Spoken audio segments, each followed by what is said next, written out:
Harka fuunee akkam jirtan kabajamtoota hordoftoota Horfii Aadaaf Aartiidha.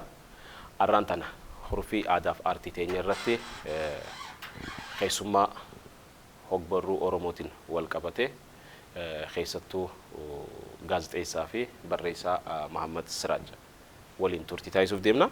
Mahammad Siraaj gaazexeessitoota hangafoota ja'aman keessaa tokko waggoota dheeraadhaaf miidiyaalee garaagaraa irratti hojjechuudhaan nama beekamu.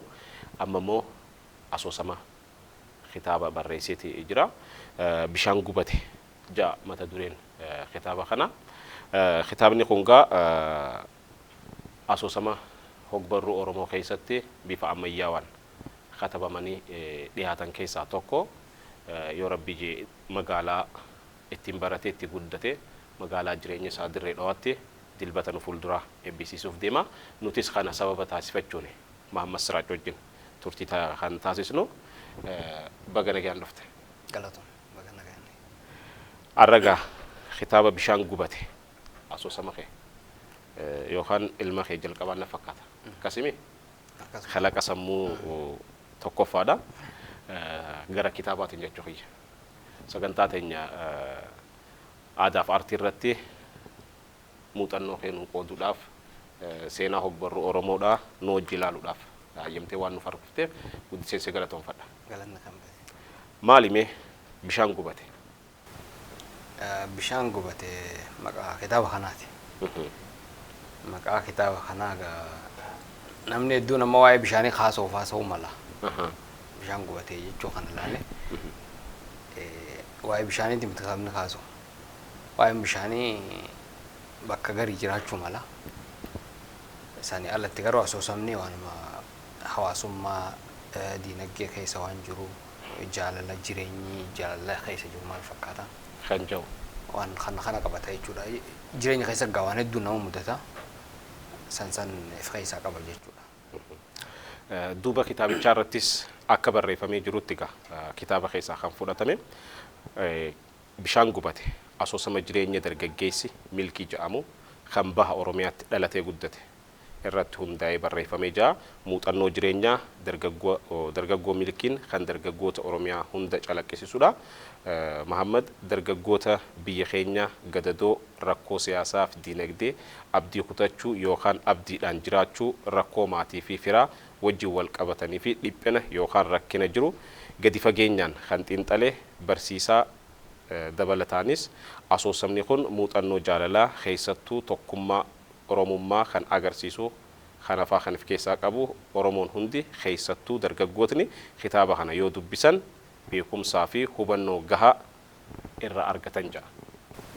Nama Profeesar Asaffaa Jaalataatu katabee jechuudha. Duuba irratti gulaalaa keeti. Yaadannaa kan dubbiseeti. Yaadannaa kan waan achi keessa jirurraa waan hubatee jechuudha. Malee warri gulaalee warra biraati. Kanaafuu ka'umsaaf waa'ee kitaabichaa gara boodaatti deebina.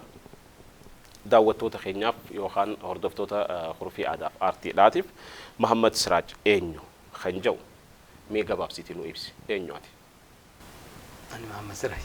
Ayyee ijoollummaan kee barumsi kee jireenyi ijoollummaa bu'aa ba'iiwwan keessa dabartee arrarra geesse maal fakkaata? Ani akkuma ilma Oromoo yookaan ilma Harargee tokkootti jireenyuma ijoolleen asii jiraattu hin jiraadhe. Ijoolleen asii akkuma beekamu jireenyi isaanii aartii wajjin wal qabata. Waan akkasiitu na keessa ture jechuudha. Nuti Jaafar Alii dhaggeeffachaa guddanne. Jaafar Alii dhaggeeffachaa maaliin jaabee ta'anii yeroo sanii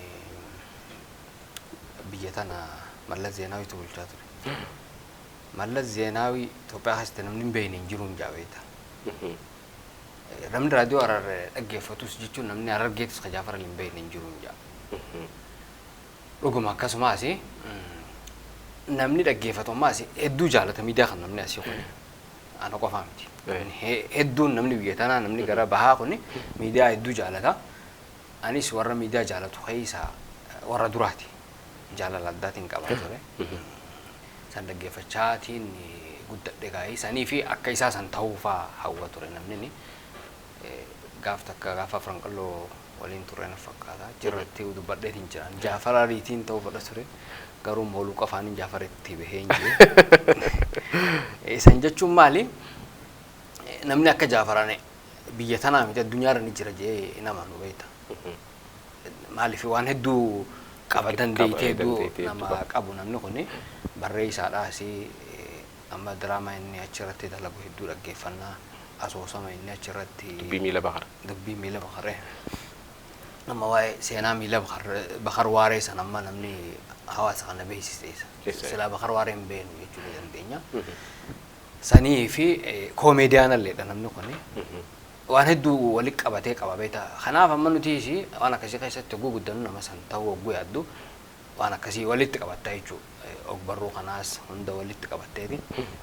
akkasitti deemtaanis akkasumattiin santu na keessa ture waa barreessuu fi gaazexeessaa ta'uuf yaaluun kuni kana keessatti guddadhee akkasumatti barreessuu kanaas gaafuma sanni galee jechuudha waa dubbisuu kanan jaaladha yeroo hedduudha dubbiseetumaan waan dubbisne amma yeroo jalqabaatiif beekta ganduma keessatti as elqaris jannaani elqaris keessatti ganduma wallaa walitti qabneeti achitti laga harree karaa ganda guggubaa jechuudha karaa ganda guggubaa jechuudha achi ganda walitti qabneeti diraamaa daleena waan adda addaa walaloo tana faa katabne walaloo gaafa san kaniin shaakalluu jalta eegalee akkasitti achirratti waan adda addaa kana dhiyeessaa turre achumarraaniin waa dubbisuu kanaan jaaladha gaazexaa adda addaa kana dubbifneeti achirra dhiyeessinaa turre gaafa saniin achumaan waa barreessuu eegalee wal cinaa deemti jechuudha akkumaan siimee akkuma Jaafarallee dandeettii adda addaa qabu kanatti anis fedhiin waa barreessuutii fi fedhiin gaazexeessaa ta'uutuun waluma gaafuma sanus keessa bulte na keessa turte waluma faana deemaa dhufte wanti tuni garuu akka kitaabaatitti kun ka duraati jechuudha gaafa barataa turte kutaa 12 hiriyyaa kee tokko dubbiseetiin ture gaa carraa barnoota afaan Oromoo barachuun arganne afaan Amaaraatiin baratte garuu kutaa 12 irratti gaafa intiraansii guuttu afaan Oromoo guutte haguu irra deddeebi'anii barattootni biraa ijoolleen si hojii guutan dhiisaa isiniif hin dhufu jaamanii dhorkamanii haqan yaada jijjiiran maammas siraaj didee fedhu haafuu isaanummaan achitti hambisa malee ani nambisu hina qorka kiyyaan jee didee kopaasaa qormaatamee nan jaala. Dhugaadha guutellee gaafa sanii akka ijoollee haatirraa duuteetti hin bu'e barsiisaa maqaa isaallee dho'uun fedhu barsiisaa baayoloojiiti gabaabaa tokko haqinaan jeeti hin fudhattu nan jee hin fudhattu jee hanga barnootumallee dhiisee deemuutiin gee jechuudha. Jechuun hedduun jaaladhe ani hin barannellee garuu hormaata fudhachumaan qaba jeetiin murteesse garuu hin harkanne fudhachuuf jechuudha naaf hin dhufne akkas akka isaa baasan afaan Oromooti immoo jibbaata jabataa jirti hedduu na dhufe tokkolleen akkana na bu'u jiru karaarra dhaabbateeti maal taatee oolchaa nan jedhe maal jeetiin itti maka ummaa furmaata naaf fiduu hin danda'u hormaata afaan Oromoo fudhachuu na dhorkan jeetiin itti hima maan taane jeentumaan hedduun garaa isa nyaadha akkaan itti boo'eessanii garuu ummaa godhuun hin danda'amu akkasitti waan san dhabe garuu san dhabee hin hafne afaan Oromoo san boodallee barachuuf hira hirkadhee hin jira Oromoo literature qobaatti baradhee hin jira joornaalizimii wajjin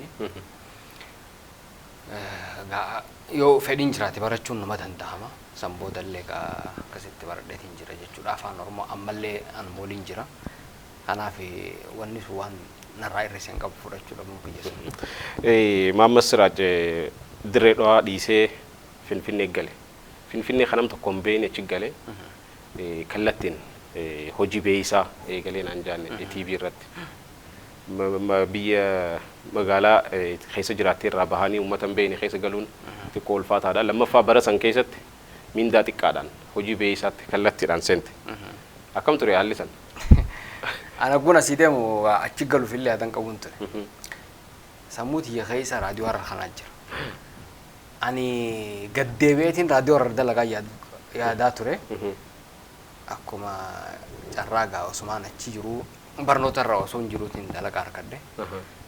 Dalagaa argadhee seenee egaa ogguu achi keessattu yaadi amma jireenya Finfinnee jechuun akkamitti akkaan ibsuun beeku.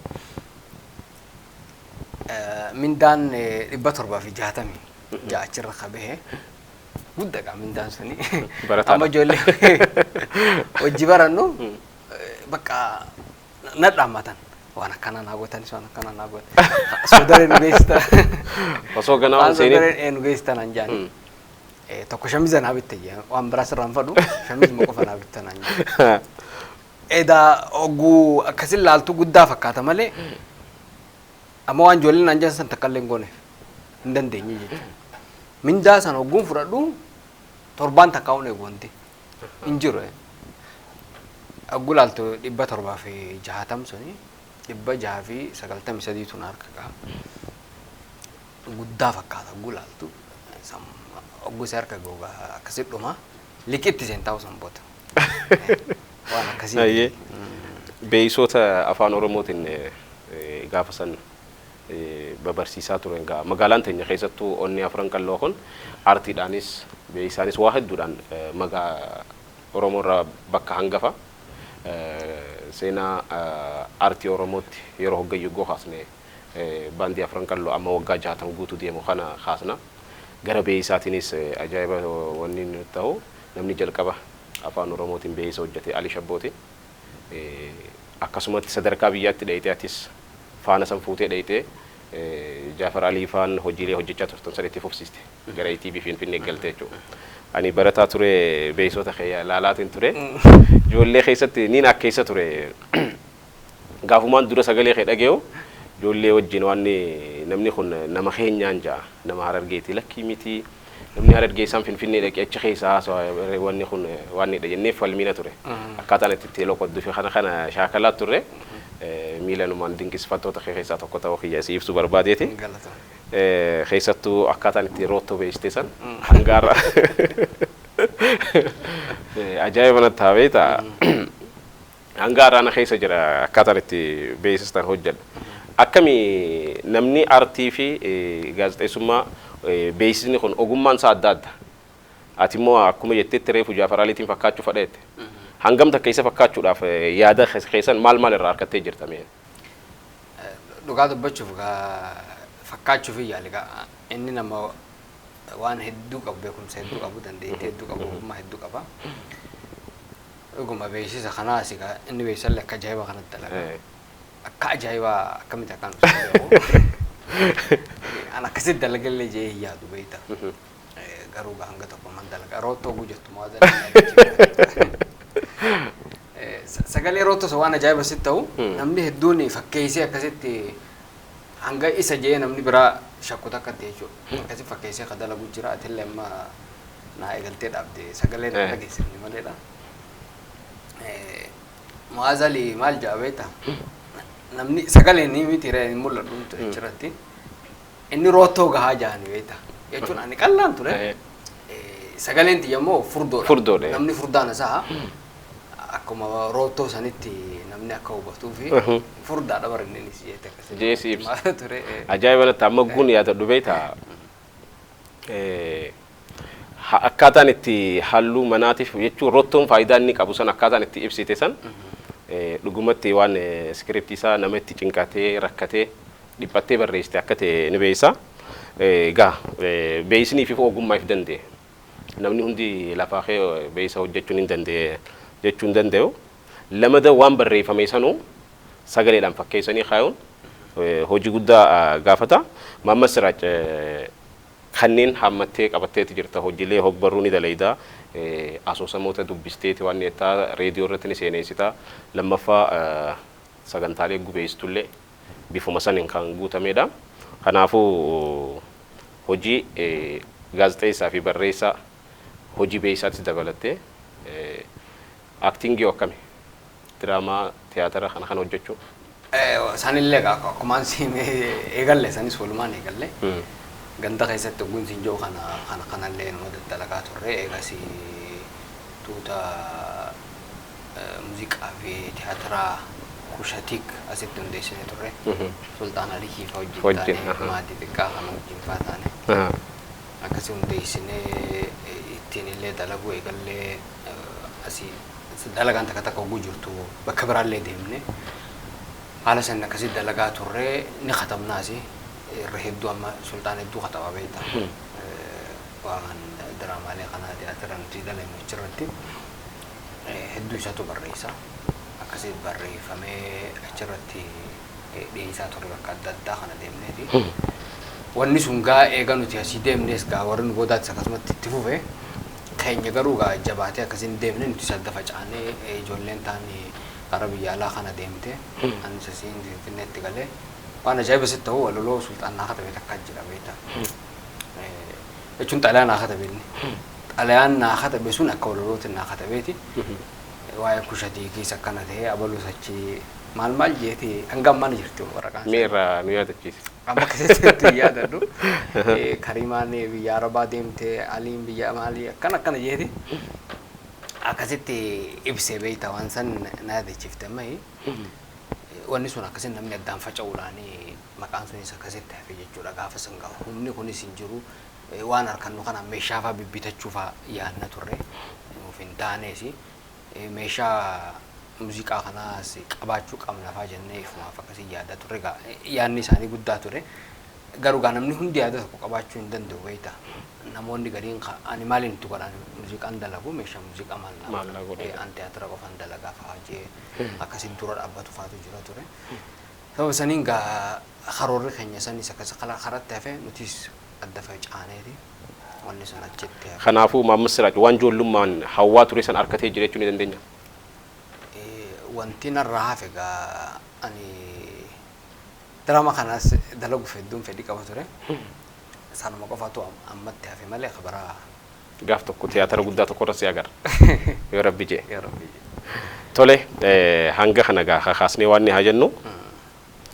Tole mariin keenya irraa haa guddaan bishaan gubate asoosama kee akka kitaabaatti naaf kan jalqabaateette kana ka'umsa godhanneeti egaa magaalaa teetitti eebbisuudhaaf dhufte sababa ifachuu wal agarree umriin hogbarruu Oromoodhaa gabaabaadha.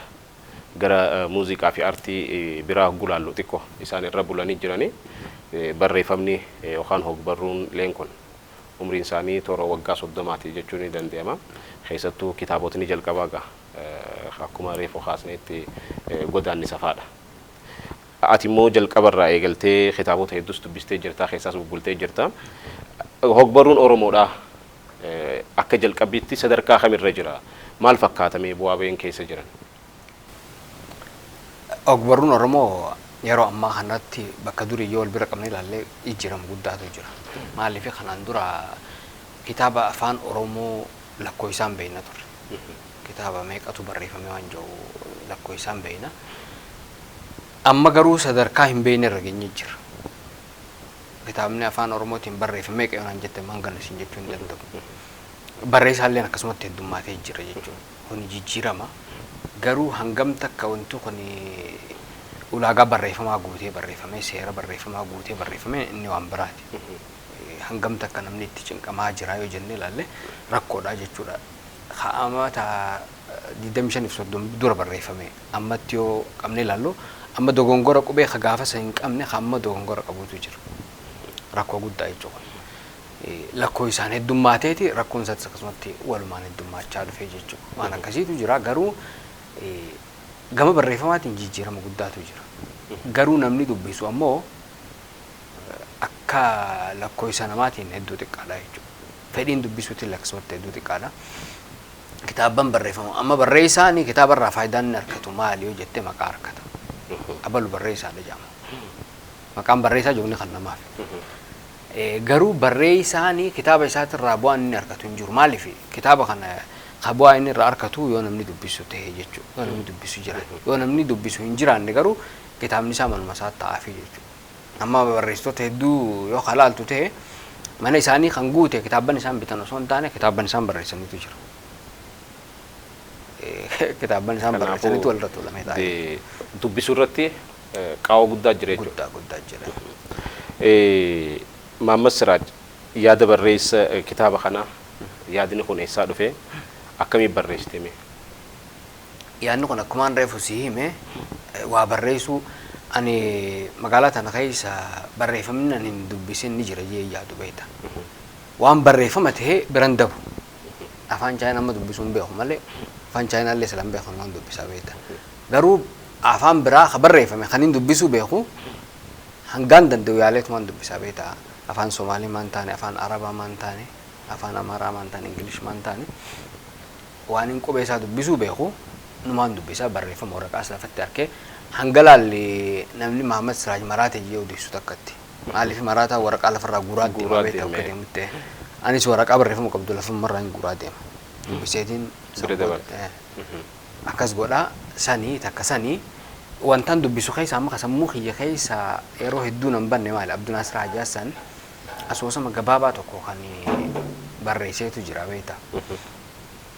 Wanni suni waa barreessuuf ka'umsa naa ta'e jeetii yaada. Kitaabaan dubbisa keessa tokko suuraa abdiiti. Amma Abduu Naasir Hajjaassanii barreessaa jabaa jeetii yaada. Garuu kitaaba inni baasee hanga ammaatti hin agarre nama barreessuu qabulleedha. Dalagaa isaa yoo ilaaltan fakkeenyaaf tiyaatira hulluqqoo isaatu katabe hedduu bareedaadhaan waan barnoota guddaallee dabarsu sani amma wanni uummata bira gahe jee kan hin yaadu beekta. Waan gaggabaabaa akkasii kasammuu keessatti namaaf waan akkasii namni barreesse kuni barreessaa Oromoo jaamee kitaaba baasee hanga ammaatti hawaasa wajjin waliin agarre jechuudha. Anaaf garuu ka'umsa naa ta'e jeetii yaada namni kun. Barreeffamni san maal ture? Barreeffamni asoosama gabaabaa waa'ee yuunivarsiitii Haramaayaa kanallee qaba bishaan sun bishaan Haramaayaa na fakkaataa bishaan san keessa guutuutti yaadadhu. Garuu waan achi keessatti inni barreessee yaadadha akkaataa inni itti bishaan san ibse bishaan san keessatti aduun baatee yaadi gamma aduun bishaan keessatti iftee achirraa ifaan san ammaas gara biraatti ife waan akkas akkasiisan muka keessaan akkana aduun dhuftee akkas akkasitti ibseeti sammuu keessa ni jirtu wanti suni garuu seenaa achi keessa waan gabaabaa ta'uu isaaniin beeka akkasitti yaadadhu garuu wanti suni ana keessa waa buusee jira jeetii yaada. Saniif sansantu amma walitti hidhame akkaan kitaaba kana katabu na godhe jechuudha. Yeroo meeqa fudhatee bu'aa ba'iin as keessa barreessuudhaaf jiru? Kitaabni yeroo barreeffamu yeroo hedduu yaadni halkan dhufa hirriba dhabuu jira. Ati immoo hojii miidiyaa irra turte hojii miidiyaa fi xiyyeeffannaa fadha. Maaliif isaanis hojii barreeffamaati sammuu dhiphisa. Sammuun hojii kalaqa lameen kana adda eedee eeguun qormaata guddaadha. Mahamad Siraaj qormaata sana akkamitti dabre? Dhugaa amma barreeffama kana agguun katabu beekta maaliif waan inni arge waan inni dhage waan nama mudate waan nama biraa mudate kana kanatu walitti qabamee kitaaba kana ta'e kitaaba kana agguun katabu amma xalayaa takka jira as keessa. Xalayaan sun bara 2008 katabamte. Kana jechuun nama tokkodha afur dura jechuudha. Gaafa san katabamte mata duree kitaaba kana achi keessaa hin fudhadhe jechuudha. Xalayaa san keessaa hin fudhadhe. San jechuun amma kitaabni sun gaafa san barreeffame galee jechuudha kitaabni kun.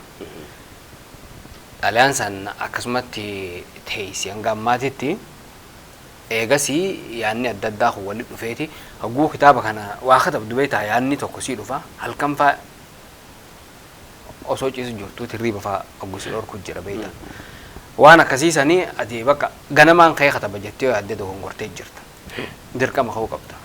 Bakka sanii ka'uu qabda. Yookaan akkuma taate dukkana keessallee maan taane qalamaa fi waraqaa waan si bira jiru irratti dukkanuma san keessatti illee katabuu qabda. Waan akkas akkasii ture gaafni akkas katabuus ni jira. Ol ka'uu wagguun dadhabuu dukkanuma san keessa taa'e waan marra barreeffamuu ta'u tana cinaa jirtu irratti ganama kaatee yookaan yaadattee yookaan yaadattuu ta'uu mala beektaa akkaataatti barreessite dukkana keessa barreessita. Garuu yaadni san waraqaa qabachuu qaba. Yaadni san waraqaa irra gahuu qaba. Achirraa kaatee ganama gulaaltu halkan keessa dhufe sanii deebi'ee dhufuu malaa jechuudha. Akkasitti yoo kaatee katabdees akkasumatti yaada sanii yaadni bal'achaa deema. Haala saniin walitti ida'ama amma eegaan katabee kaayee boodaa hubeeta wanti kun hanga amata 8 lafa ta'e. Katabeetiin kaayee agguu kitaaba kana maxxansitu beektaa maallaqa si feesisa. Amma sababa sanitti taa'ee hafee dhiisuu hin dandeenyaani dhiisuu hin dandeenyaani isaan ma keessa jira jidduun irraanfadhee ammas deebi'ee na dhufa akkasumatti osoo taa'uutii amma itti lafaa ka'e jechuu 2020 irratti 2020 irratti yogguun itti lafaa ka'u irra deebi'ee ilaalee jechuudha maaltu sirraa qaba maaltu fooyya'uu qaba maaltu itti da'amuu qaba waan jiru keessa deebi'ee ilaalee dura ifiif akkasii eegaa ilaalee booda namoota dubbisanii yaadana kannanitti kanneen jechuudha warra yuunivarsiitii akkasumas gaazexeessitoota adda addaa hayyoota afaanii kanaan dubbisiise maaliif gama afaaniitiinis akkamitti wanti sirraa'u qaba waan jiru irratti akkasitiin kanneen haala saniini namni gaa kitaaba kana naa gulaalee barsiistuu yuunivarsiitii Jimmaa Lubaabaa Jamaali hunda caalaa jechuudha Lubaabaan barreessituudha kitaaba garaagaraa barreessitee kitaaba kana akkuma kitaaba isiititti dubbistee jeetiin yaadawan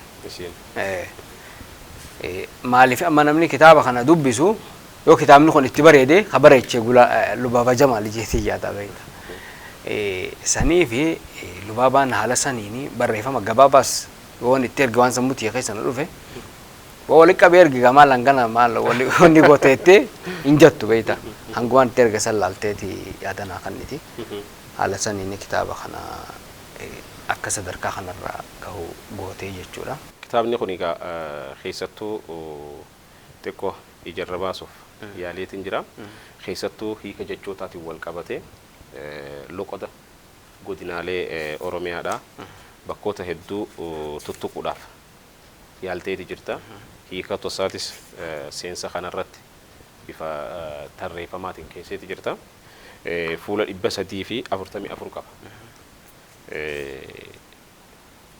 kitaaba guddaa jechuudha asoosama dheeraadha kitaabni kuni qabiyyeensaa asoosamoota dheeraa keessatti ramadamu jechoota kana funaanuun ifiifuu qormaata akkam ture mee jechoota loqoda godinoota hundaa yaada kana qofaa miti barreessitu barreessaatti dubbistoota kee yaadaa turte ati nama Harargee bahaa dhalatee guddateedha kitaabni kee kun Wallagga dubbifamu mala Boorana dhaquu mala namni Booranaa kitaaba kana hubachuu qaba jettee yaadaa turte Wallaggaas yoo dhaqe namni hubachuu qaba biyya biraatis akkasumatti jechoota kana waliif funaanuun ifiifuu akkam ture jechoota Harargeetiin wal madaalchisaa wal simsiisuun jechoota inumaa hedduun kan isaan biseewu jechoota hedduun kan isaan biseewu gun irra deebi'ee ilaalu ittuma yaadeetiin godhille amma jechoota namni dhiisaa jiruufaa amma asii yoo ol deemte beekta namni obboleettii abbaatii fi obboleettii haadhaatiin isa adda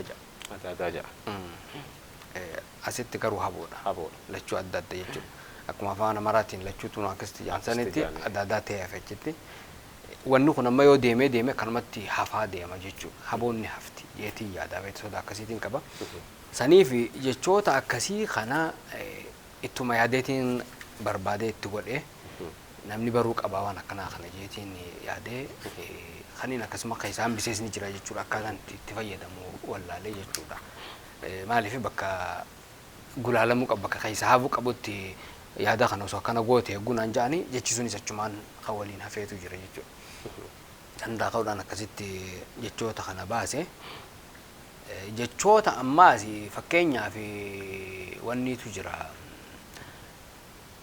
jechoota ammaa maqaa afaan biraatiin jecha tokko qabu fakkeenyaaf iskuul afaan Arabaatiin madrasaa jedhan afaan Oromootiin maal jenna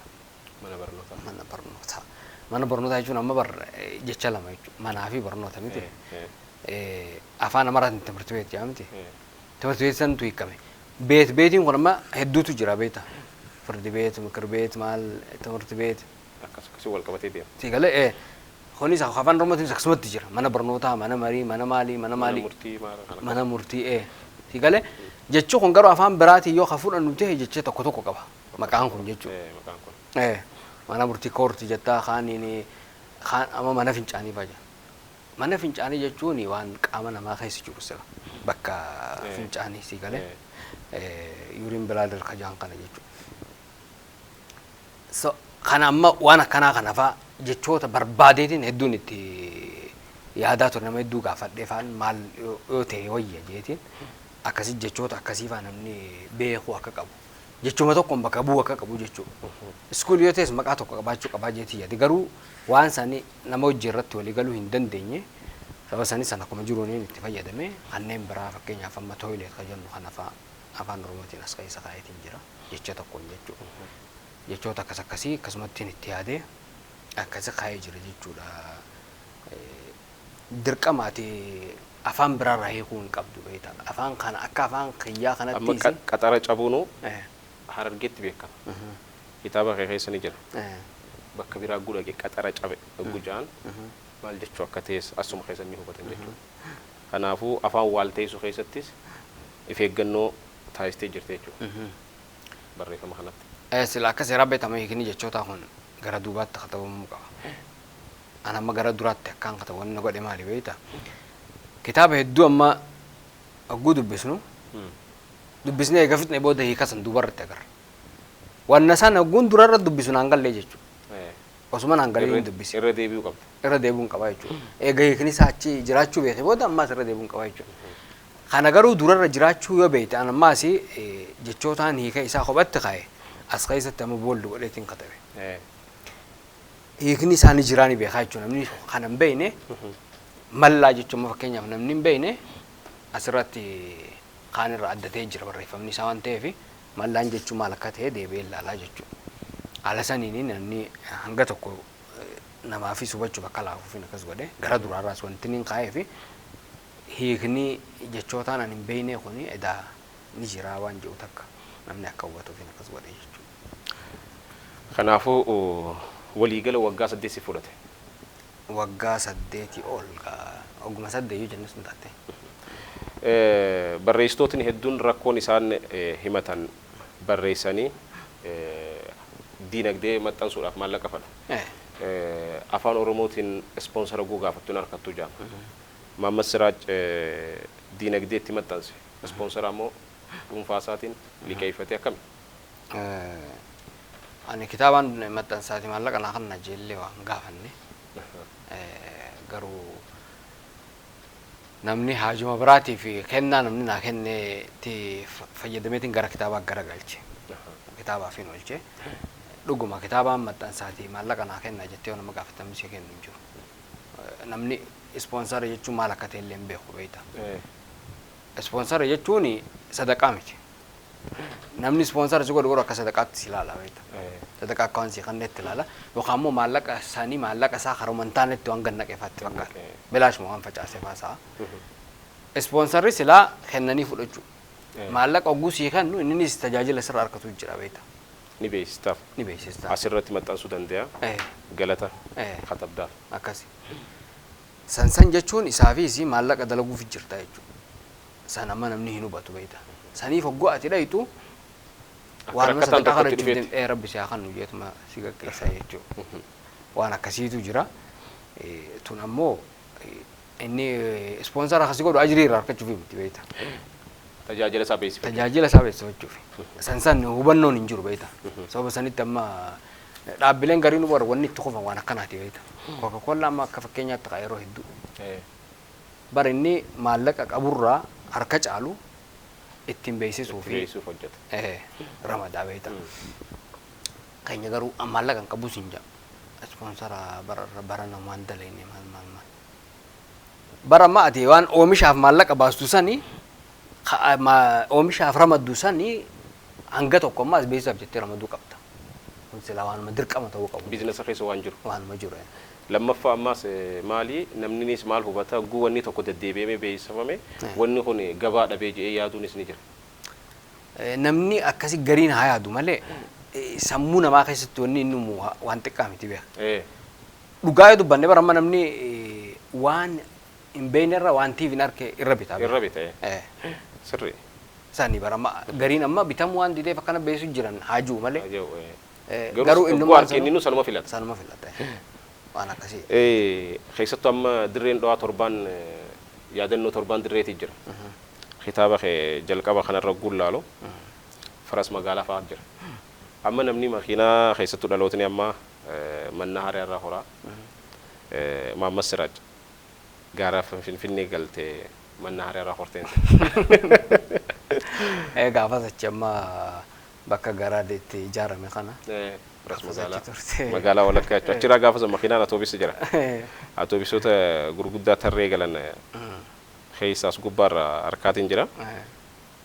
Egaa dhangaggoos dirree dhawadhaa millachiisaati kaba'u na fakkaata asirratti. Tarii milkiin san ati eenyu? Maaliif akkaataan ati itti dirree dhawarraa gara Finfinnee galtus hiriyoota kee wajjin ogguun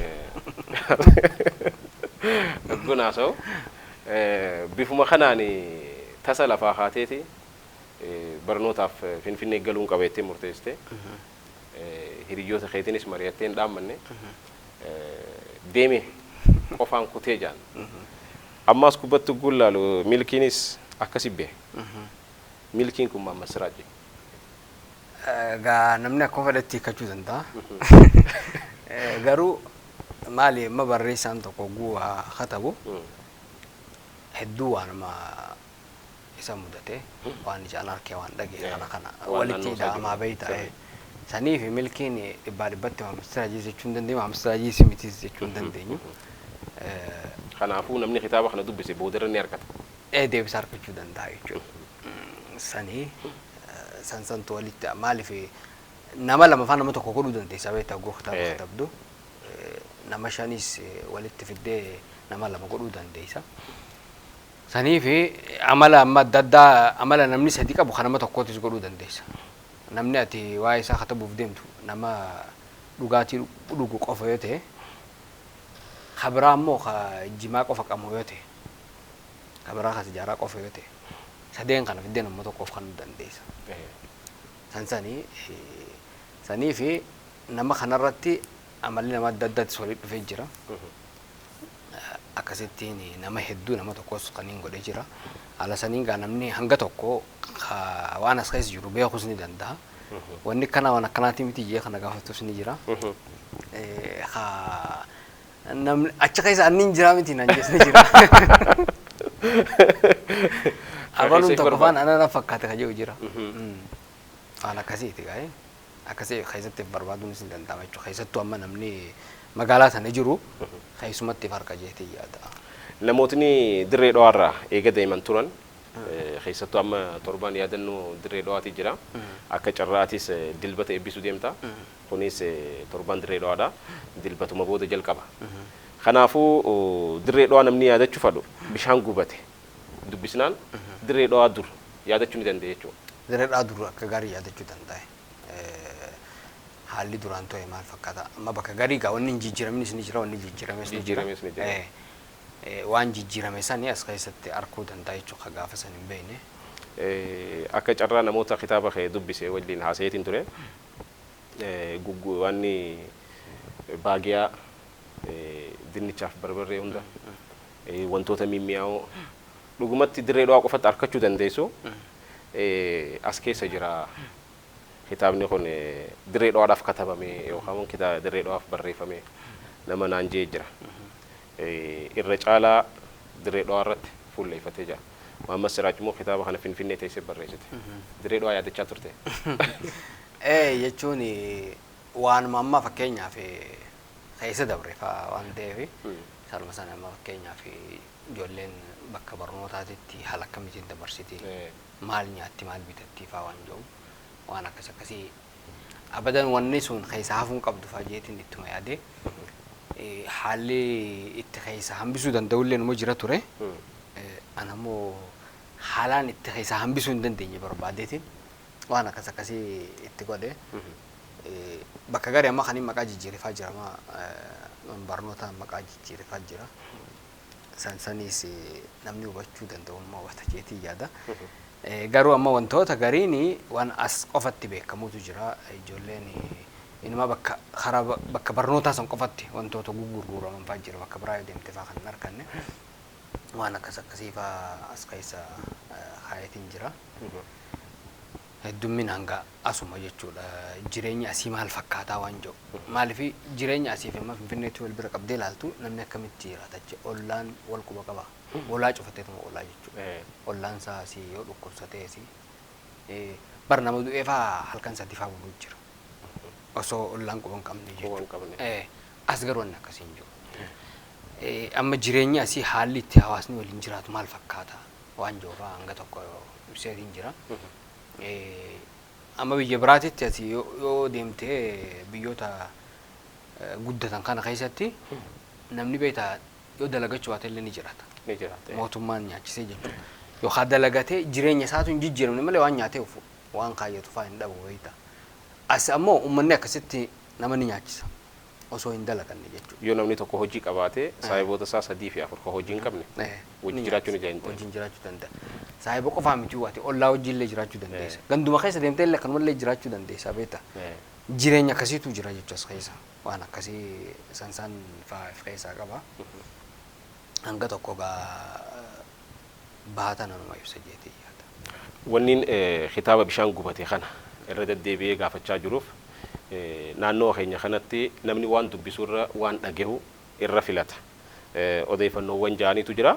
Tarii waan kitaaba kana keessa jiru namni lakkuma hubateen kitaaba kana nu dubbisuudhaaf hawwa. Kanaafuu bishaan gubate dubbisuun aadaa hogbarruu Oromoodhaa guddisuudha. Lammaffaa beekumsa ifiitis aadaa kitaaba dubbisuutis jajjabeessuu waan ta'eef dargaggootni keessattuu dhalootni qubeedha. Kitaaba kana nulleen isin afeerreeti jira akka dubbistan jechuudha. Mariin keenya akkuma itti fufeetti jira. Mahammad Siraaj hojiilee hiikaatis ni hojjeta. Keessattuu sagalee namoota babbeekamoo garaagaraa hiikaatis akka turte dhageetiin ture. Miidiyaalee garaagaraa irrattis hojiilee hojjetteen alatti miidiyaalee amantiitiif illee deeggarsa taasisaati turte hojiilee akkasii. Sagalee namaa fakkeessuus akka dandeessu dhageetiin ture. Mee ogummaan gama kanaan jiru Mahammad Siraaj hojii hiikaatiin hojjetu maal fakkaata? Ayyee waan akkasii dhugaadha daddalagaatumaan ture.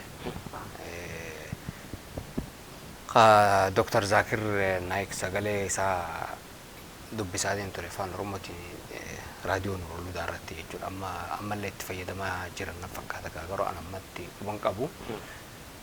Kanaan dura garuu gara amata 3 turan gara 4 tura 4 ni ta'a. Gaafa sanii gara matakkaa wajjin daleenne jira jechuusaa wajjin. Sagalee Dr. Zakir Sanka hanga danda'ametti akka nama waltajjiirra dhaabbatee dubbatu istiidiyoo keessa taa'ee hanga tokko akkas godhuuf yaaleetiin jiran gamta akka milkaa'ellee beeku baadhuusi. Akkasittiin waan san dalage irra guddaa kaasanii amma ka uummata bira ga'e jechuudha. Dalagaan guddoon uummata bira geessisanii gara fuulduraatti amma wanti inni dalaguuf yaadus jira. Fiilmii tokko amma kan yeroo dhiyootti eegaluutu jira jechuudha. Akkasii kee namoota biroollee irratti hirmaachisee jechuudha. Zakir amma nama tokko waan ta'eef sagaluma xiyya qofaan akkasitti dalagame kasa. Namoota jalaa gaafatanis akkasuma namni biraa ka dalage jira. Sangaa Oromoon Doroludaatu dalage.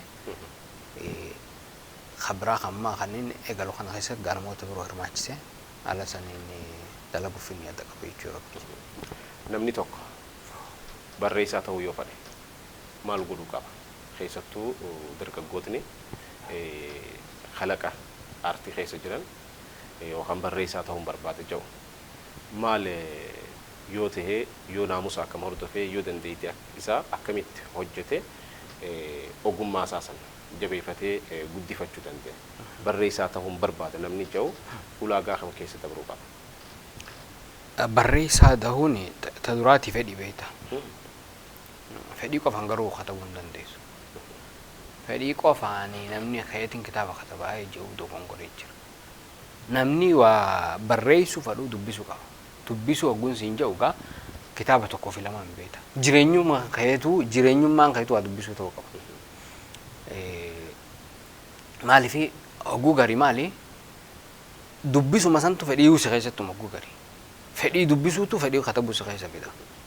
San waan ta'eef namni waa barreessuuf yaada qabu irra deddeebi'ee dubbisuu qaba jechuudha. Irra deddeebi'ee waa achi keessaa hubataa jechuudha. Inumaa ani hogguun dubbisuu fi hogguun katabuuf ta'u adda beeka. Duraan akkanumatti hin dubbisa ture. Dubbisuun waan keessatti uumte jechuudha. Waan keessa uumte sanii fakkeenyaaf amma kitaaba afaan hin filadhu kan hin beeku hundumaan dubbisa. Irra hedduminaan biyya tana kan jiru kitaaba afaan Amaaraati. kitaaba saniin dubbisaa ture sammaman faa kaasuun hin danda'a.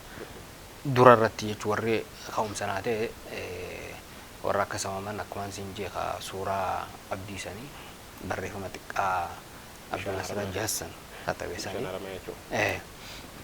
sansantu walitti hidhamee wanni naa ta'e eegaan amma katabuuf itti gattaa'e kan ammoo irra deebiitiin dubbisee jechuudha. Akka dawaatitti naa sabameetiin dubbisee waanuma lubaabaan kitaaba akkanaa dubbisi jettee faa naa ajajjeefaa dubbisee. San jechuun maali hogguu deebitee dubbistu kan ammoo namni kun seenaa achi keessa jiru kan akkamitti qindeessee kaa'e haala akkamiitiin walitti fide seenaa bakka adda addaa jiru kana waan jiru achi keessaa barachuudhaaf itti yaaddee akkasittis dubbisuun ni jira beeka. Ka dura akkanuma dubbista beekumsaaf eega kitaaba kee katabuuf itti kaate ammoo kitaaba kee sanii seenaa kee akkamitti akka bareeffachuu qabduuf dubbista jechuudha. Saniif dirqama dubbisuu qaba namni waa katabuuf niyyaa qabu. Fadhii dubbisuu qabuutu gara barreessaatti jijjiiramuu dandeenya jechuudha. Ta duraa eessan fedhii dubbisuu qabaachuun waan dirqama waan wal nama gaafachiisu miti jechuudha. Akka gaarii dubbisuu qaba. Ka dubbisuu hogguun siin jiru akka ijoolleen mana barnootaa deemtee kitaaba baratan kana dubbistuu miti.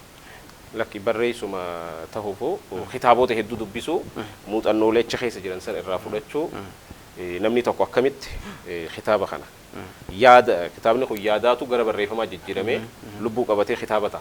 Kanaafuu yaadootni kun akkamitti qindaa'an kajuu osuma dubbisuu achi keessatti farkuu danda'a achi keessa harkata. Kanaafuu anoo yaada kiyya sana akkamittiin qindeeffachuu danda'a gara jiru dhufa jechuudha. Kanaafuu dura barreessaa jabaa ta'uuf dubbisaa jabaa ta'uun boqonnaa malee dubbisuu qaba. Kitaaba yoo xiqqaate bakka guyyatti waa dubbisuu qaba namni kun.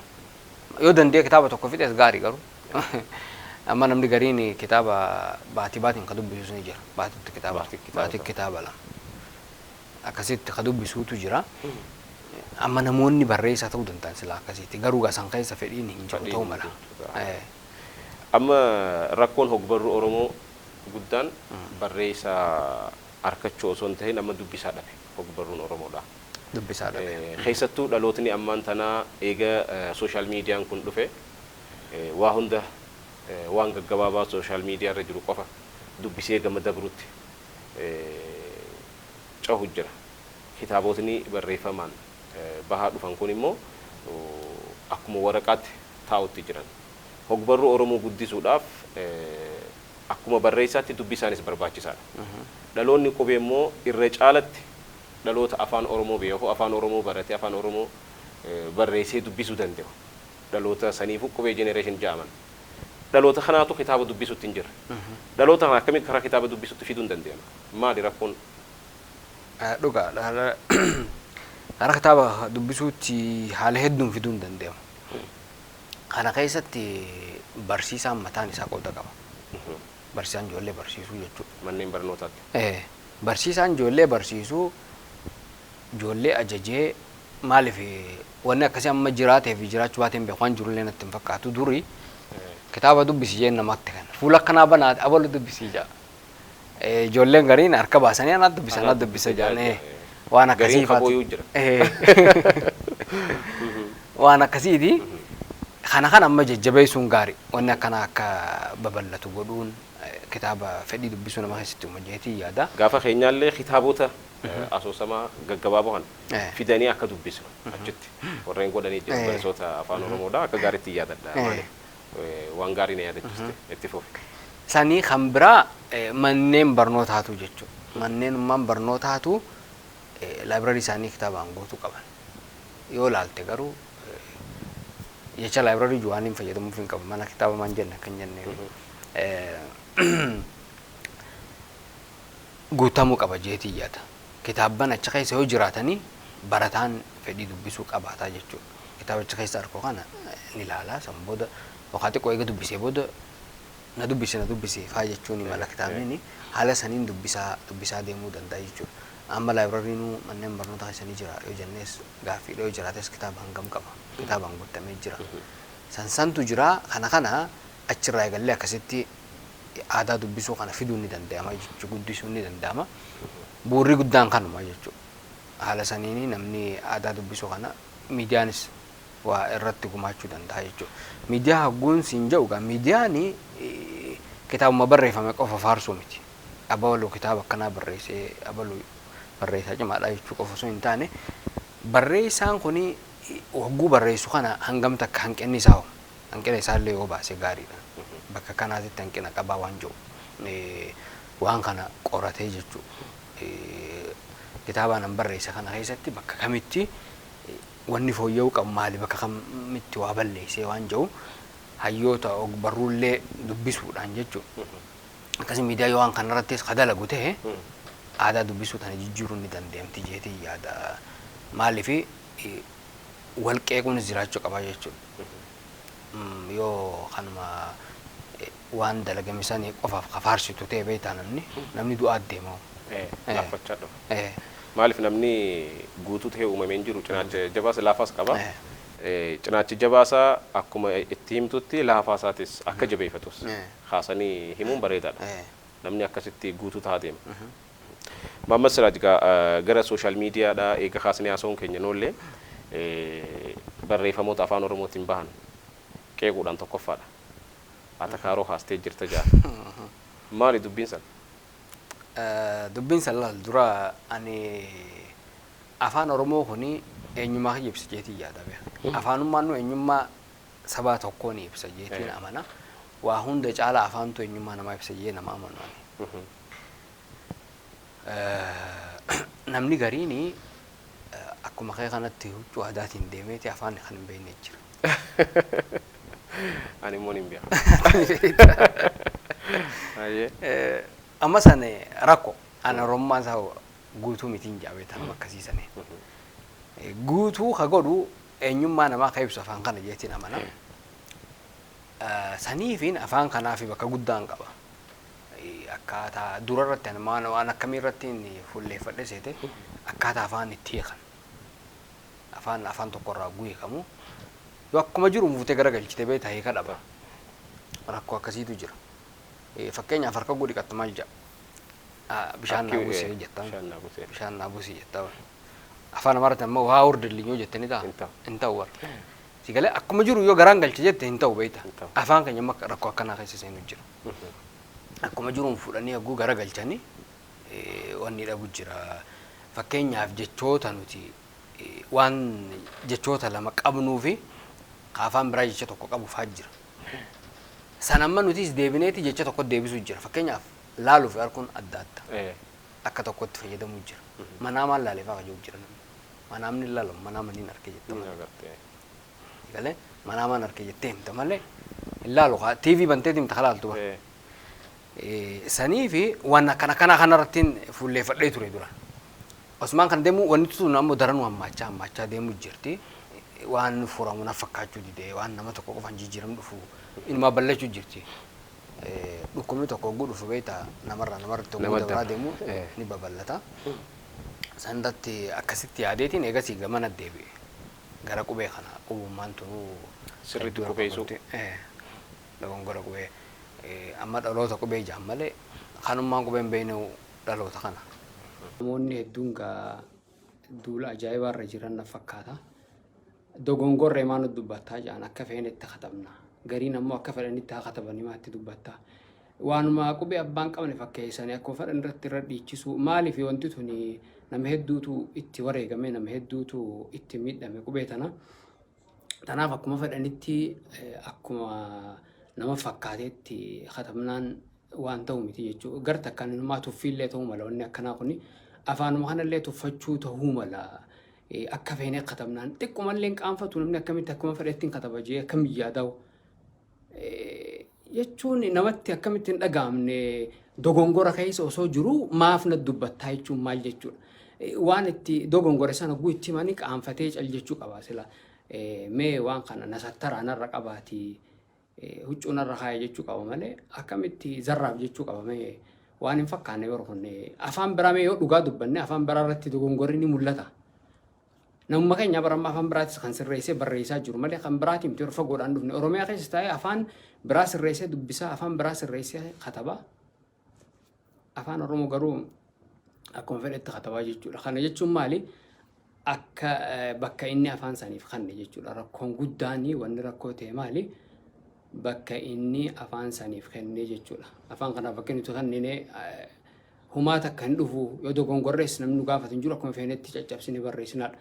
Afaan Oromoo afaanummaan addunyaa tanarra jiru akka afaan Oromoo hin jiru afaan akka laafutti hubachuu hin danda'amu akka laafutti barreessuu hin danda'amu. Barra fedhii yoo jiraate afaan kana namni hundi barreessuu ni danda'a yeroo gabaabaa keessatti guyyaa takka keessatti amma mucaa tokko na dubbisaa ture mana barnootaa seenee hin beeku takka afaan Oromoo takka qubee mana barnootaa seenee baratee hin beeku namni isa cinaa jiruutu itti hime jabaa jechuun akkanaati laafaa jechuun akkanaati dheeraan kana gabaabaan kana barreeffama inni barreessu osoo agartanii warri qubee jajallisu kun ni qaanfata'u yoo nama qaanfatu ta'e jechuudha warra akkasiitu jira namoota gurguddaa artiistii kan amma fakkeenyaaf Qadir Saidis fudhachuu dandeenya. Qadir Saidis manni barnootaa inni seenee barate hin jiru garuu qubee afaan Oromoo sirreessee itti barreessaa jechuudha. Namoonni akkasii yoo fedhiin jiraate maaliif qubeen afaan Oromoo akka qubee biraatii miti seera mataa isii qabdi. Oon yeroo hunda oo ta'eetuma dubbifama. Aan yeroo hunda aa ta'eetuma dubbifama. Haala saniini jechuudha. Oggu takka aa ta'ee oggu takka ee ta'ee oggu takka uun tokko qubeen tokko jechuudha. Sagaleen waan bakka buufamteef sanumaaf oolti jechuudha. Sana waan ta'eefuu akkasitti beekuun barbaachisaadha jechuudha. Dogongorri guddaan kan jiru amma malee duraanii miti jechuudha. Sanii fi dogongora guddaa jireenumaa namni sodaa malee katabahu. Hin qaanfatu. Hin qaanfatu. Si qaanfachiisaa deebi'aati dogongorte jettuun suma kana si qaanfachiisa. Sirrii. Ajandaan keenya amma qubee miti maal waan akkanaa kaastafaas hin jaabeetta. Hangaan jirutti qubeen ajanduma jetti yaada. Maaliif qubeen kun akka laafatti sin dhufne hayyoonni itti dhiphatanii wareegama meeqaani haa dhufe. Namni san hubachuu dhabuurraa ka'ee useetuma lafaa ka'eerraa akka barbaadeetti waan hiika kan nun dandeenye bakka dheerachuu fi gabaabbachuu qabu seerluu gasaa osoo eegin barreessanii yaaduma keetu isii waan siif hin ibsine barreessitee kaa'uun namni si ajaa'iba. Nama si ajaa'ibeetu waan kana sirreeffadhu siin jaa maaliif yaada kee hin galleef jechuudha. Namni gusan himteef deebi'eeti mufata haala saniitu mudachaa jira waan jedhu irraatis karaa kanaa seente. Duba akkamii wanni harkachaa dhuftee yookaan sirreeffamni eegama hojii kanatti seente jijjiiramni dhufa jira. Jijjiiramni numa jirallee. Jijjiiramni numa jira akkasumatti mormiin illee akkasuma jira. Maaliif maamma siraa jedhuun harkii warra jiru sanammaa akka jijjiiramaatti hin fudhadhaa beekta. Namni yoo qaanfatu ta'e waa balleessee lakkina dho'isaa hoo hajuu ta'e nama gaarii jeetii yaada beekta. Akkasumallee jechuu qaba yoo waa balleesse namni aboo balleesse jechuu danda'u qaba beekta. Ati kan itti hime saniin siitu balleessaa qaba yoo siin jedhamu. Maana agartaa. Eebii kitaabaa diree dhawaa irratti maal fakkaata? Qophiin eeba kitaaba kanaa maaliif jirta? Akkamitti eebbisuuf yaaddee mee waa'ee eebicharraa waan takkaan hin jedhe? Eebba kana duraan magaalaa shan irratti hin karoorfadhe ture durumaanu jechuudha. Magaalaa shan irratti ogguun karoorfadhu guyyaa takkatti yaadee ture. Guyyaa takka magaalaa shan. Magaalaa shanan keessa tunan gafa jechuudha. Diree dhawaadha. Eegas egaa magaalaa shanii miti magaaluma takka irratti osoo hin eebbifamin hafee kitaabni kun hanga amatti akka hafee baatii jaha jechuudha. Akkasitti hafee eegas eegguun itti deebi'uus galma eegumaan dhiise kanaan asii Harar deeme galma Calanqoo tokko arge. Bareedinni isaa suni kitaaba akkaan eebbisuu na kakaase. Galmi sun hedduu bareeda. Akkasittiin kitaaba sanii achittiin eebbisa jee ogguun ka'u lakki Finfinnee eebbisuu qabdan hin jaalamne. Amma dubbiin an ammoo galma san abadan dhiisuu hin qabu galma san keessatti eebbisuu hin qaba. Eegas duraan kaan magaalaa irratti eebbisuuf yaadda takka illee hin qabu ture. Magaalaa shanan keessa hin jiru. Magaalaa shanan keessa hin jiru. Achi Finfinneetti eebbisuu qabda lakki Harar ammoo mormiin kaatee san booda namaan hin mareedde jechuudha. Akkam godhu wayya jennaani. Amma yaadni dhufee magaalaa Harar maal jedhu dhufeeti deemee maal ta'e yaadni magaalota hedduu naa kanna. Magaalota hedduu Finfinnee irraa eegalii Dirree Dhawaa, Ciroo, Roobee, Adaamaa, Harar kana ta'e anis gaa tiyyataniin deeggaru jiru harar fideetiin tokkoffaarra godhee jechuudha. Ifiifitti hidhadhee tiyyatanitti itti hidheetiin harar tokkoffaarra godhee Finfinnee lammaffaarra taate. Eegasii ga'an kan inni eebbisuun filu jira beeku. Magaalota hedduutti eebbisuuf osoo hin taane magaalaa kamittiin eebbisa waan jiru. Eegasii namni akkamitti hubate eegasii magaalota kanneen maqaan tarreeffame kana hundatti eebbisuu waan jiru takka. Akkasii hubate. Egaa eebbisuu ta'e yoon Finfinneetti kan inni eebbisu ta'e egaa achumarraa eegaluu hin qaban jedhu. Bakki inni irraa eegaluu qabu Finfinnee ta'uu qaban jedhu. Akkasitti Finfinnee irraa eegalee akkasii Harar lammaffaa godhee amma asii sadaffaa asiin jira jechuudha. Dirree Dhawaatti. Dirree Dhawaatti. Amma qophii barbaachisu gaa xumurree ijoollee galata harkatanii ijoollee jajjabduutu jira. Isaantu amma waliin jira. Akkasii waan kana karaa qabsiisu jiranii sagantaan bareedduu taatee guyyaa sanii haaluma bareedaan dabarsina jeetii yaada. Maammas Siraaj bakka yaamameetti za'a takka yoo ittiin za'a takka dhufa.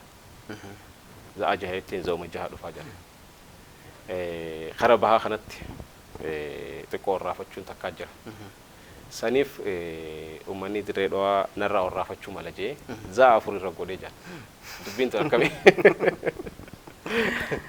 Dhugaadha. Finfinneetti hogguun godhu ijoolleen egaa irra hedduun ijoolluma baate jechuu dandeenya warri dhufeesi warri koree ta'eesi hedduun gargaaranii galata qaban isaaniis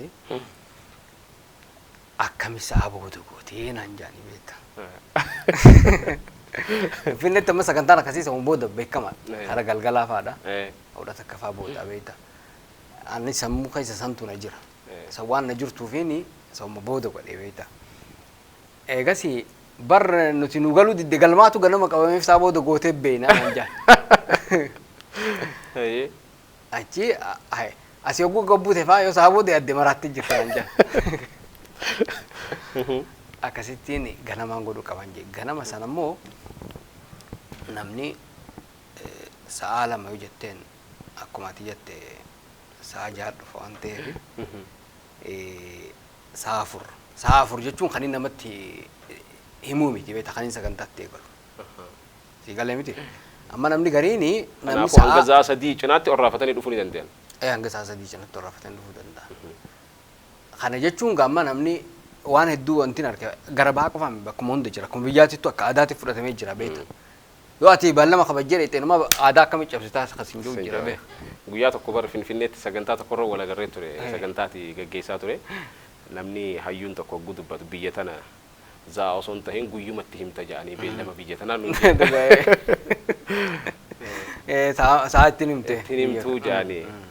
Amma gullaaluu ati immoo za'a kabajuudhaan akka jirtu dhageetiin ture. Tarii narraa orraafatanii jee waan yaadeef za'a 2 jee uummata kana anis muufachuurra za'uma 4 haanaa dhufanii isaanuu za'uma 4 dhufan jeetii za'a 4 godhee jeetiin yaade beekta. An amma sa'a 2 hin juuni beekta. Sa'a 2 jeetis ittiin kaju. Sa'umaan if yaadeen hima. Sa'a 4 jeetiin itti hima. Sa'a 4 jechuun akka naa galutti sa'a 3 fi daqiiqaa 59 booda ta jirtu san jechuudha. Akkasii beekta. Daqiiqaan 59 fa'aan san dhumnaan tattee aantu sa'a 4 sanii jechuudha. Akkasii beekuu qabaa jechuudha.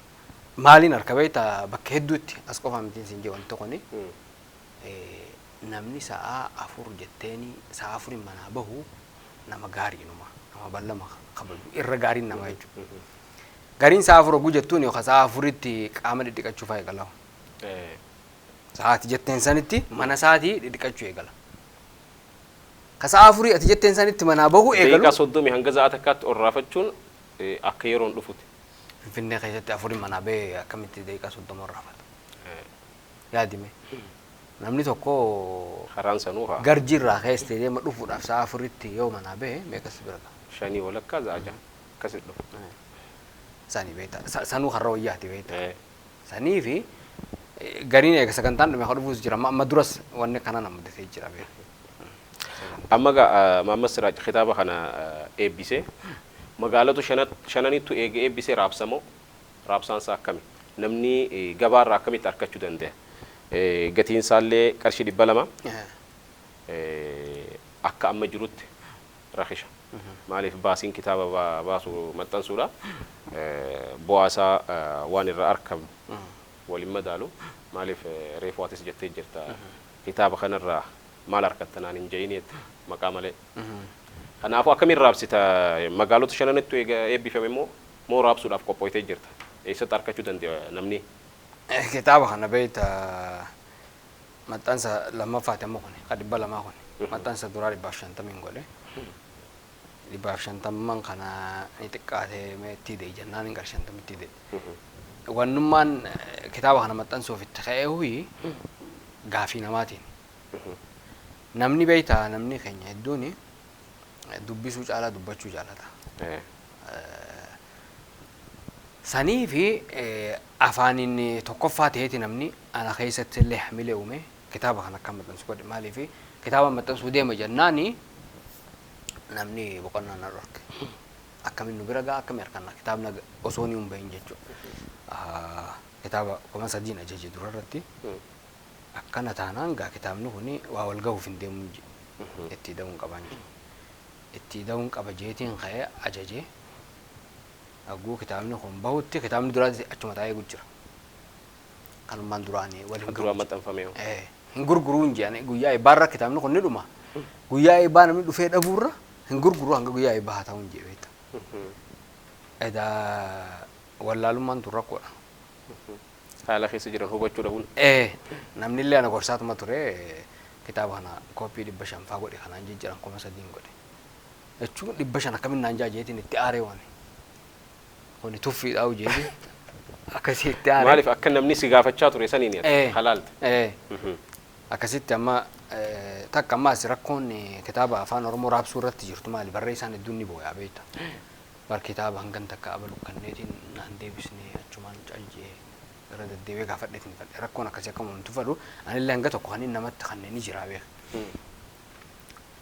garuu hunda kannee harka duwwaa saafuun feene saniifiini kitaaba kana hanga dandahametti namni fudhatu gaa kafaleetuma fudhate gaarii waan jiru irratti murteesse akkasitti jira keessattuu amma booda faa jechuudha hamma duraa silaa dabre kanaafuu dirree dho'arratti eegee eebbifame booda namoonni naannoo kana jiran bitachuu ni danda'an raabsamuu ni danda'an osoo hin eebbifaminnis amma bitachuu ni danda'an ammallee ka bitachuu jiru ma jira amma nuun istiidiyoo dhaqanii kitaaba kana bitachuu ni danda'an ammaaf achi jira jechuudha ka fuudhee raabsu fadhullee amma namni akkasii fuudhee raabsu jirus ni jira gurgurachuu jiru jechuudha achuma fudhatee akkasitti gurguru jirus warra gurguruuf gatiin ni hir'ise jechuudha gatiin ni hir'ise akka waliigalaatti sagantaa teenya gaa toora xumuraatti miila achi laachaati kan jirru dirree dho'aatti jiraattotni eeybarratti naaf argamuu qaban jettu kaapitaal hoteelitti na fakkaata sagantaan namni afeerrachuu barbaaddu yoo jiraate afeerradhu adeemsa kana keessatti namni galateeffachuu barbaaddu yoo jiraate carraasii kanneetiin sagantaa keenya walii galchina. Ayyee galatoome. Kitaaba bishaan gubatee kana gaa as magaalaa baha keessa magaalaan guddoo hin qabnu tana beeke magaalaa guddoo baha biyya tana keessatti eebbifamuuf deema hoteela kaapitaalitti eebbifama aaladaan fuulduraa kana guyyaa kana gaa ta duraa wanni inni danda'an madhu sa'a kabajuudha jechuudha sa'a kabajuu yoon kabajne wal dhabuuf deemna nama hedduuratti yeroo tanarratti hedduu wal dhabna waan ta'eef yeroo waliif kabajna yeroon ani umrii namaati jeetiin amanaa beeka namni tokko daqiiqaa kudhan yeroo isaarraa gube taanaan umrii isaarraa daqiiqaa kudhan gube jeetii yaada sanii fi ta duraati yeroo kabajanii haa dhufanii kitaaba kana haala akkasiitiin waliin haa eebbisnuun ja'a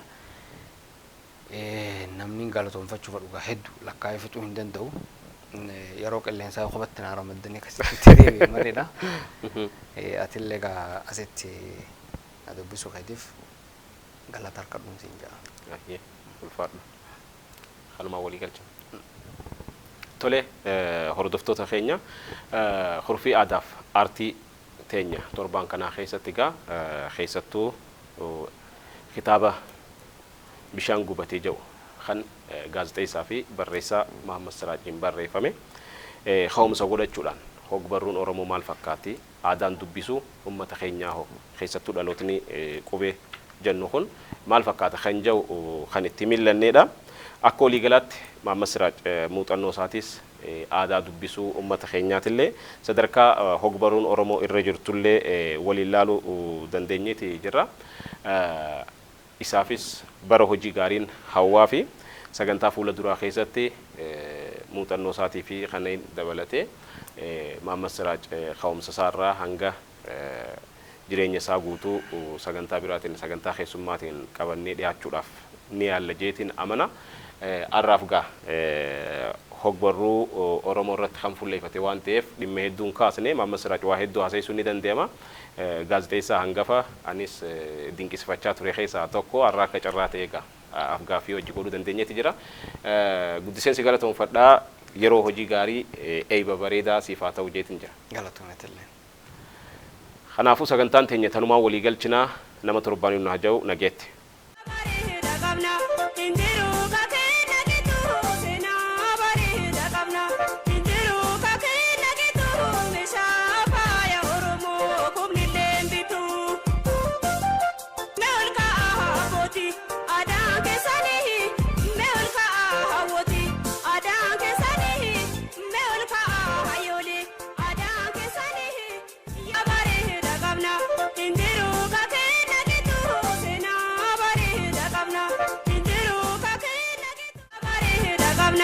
Indiru